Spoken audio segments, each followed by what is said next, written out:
பல மல்யுத்த வீராங்கனைகள் மல்யுத்த சம்மேளனத்தில் தலைவராக இருந்த பிரிஜ் பூஷன் சிங் மீது பாலியல் புகார் கூறி போராட்டத்தில் ஈடுபட்டனர்.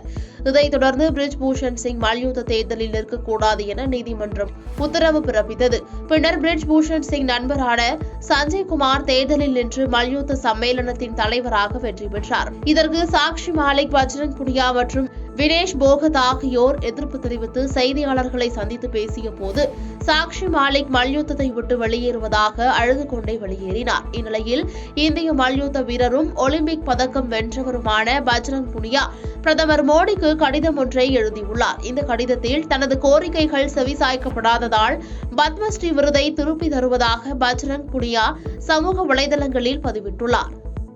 பாதகம் செய்பவரை கண்டால் நாம் பயங்கொள்ளலாகாது பாப்பா, மோதி மிதித்து விடு பாப்பா, அவர் முகத்தில் உமிழ்ந்து விடு பாப்பா.